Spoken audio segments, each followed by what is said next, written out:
يا مرحبا يا شباب. Hello guys and gals.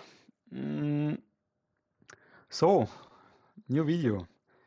In the previous videos, we just implemented the logic for part 1, day 1, and also unit tested it, and also used here, we set up a util function to read the input.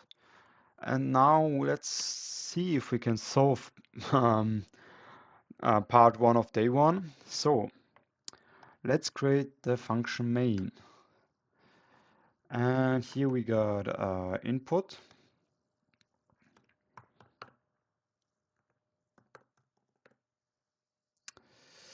And here now we will have two variables. We will use our util read file. It's imported as well. As you can see, we imported it. And yeah, wait a second, this is wrong. Okay. And how is it called? Read input.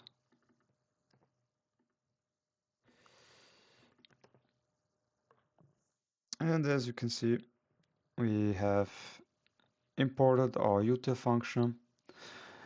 And yes, but the path is slightly off. So what we do now is we also have to define an input txt. Let's do this in here. Either you do it in your IDE, like create a new file, call it input.txt. For now, let's just use the sample and then we will replace it.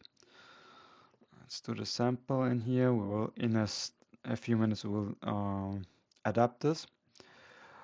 So I would give it here the full path. So we'll start from the advent of code. So here the read input comes from the util function, so we will have to navigate out. And how we do this, I will show in a second.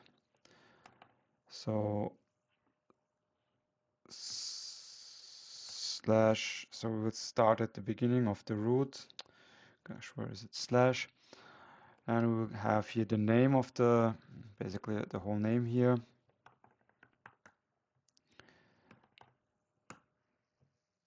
So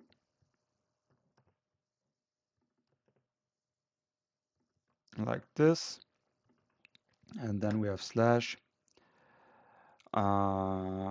cmd day1 input.txt. And now we'll verify if the path is correct or not.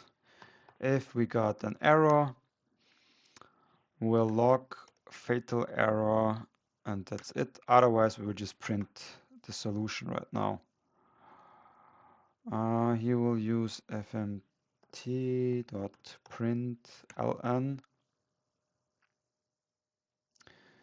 and we'll say the password for part 1 is,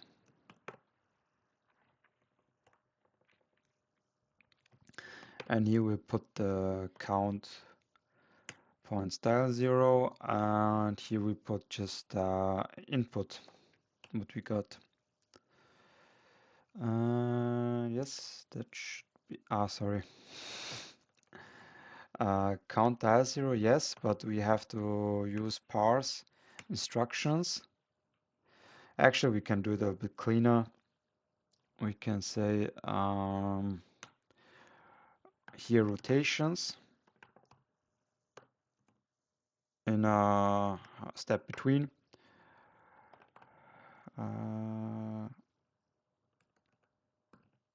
Parse instructions, input, yes, and then we can just here do rotations. And that's basically it. And hopefully we can run this right now. And yeah, what we can do now is to say to run this.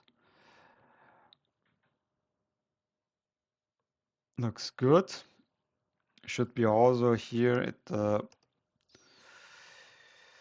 where is it? Where is it? Part 3 in the sample that they give us. The sample should be also free, and that looks good. Everything works, but now we can get the real input as my puzzle input is different than yours, so make sure you copy yours. This was just temporary. Now we have the real input, and here we say, okay, we got the real input. Now we should be a much higher number, 1147. And again, your number might be different than mine. It depends on your power input. And yeah, this was also what I got here when I tested everything off camera. So this is correct. So yeah, that's how you'll solve. So this is how you solve the part 1 of day 1. Let me just iterate through.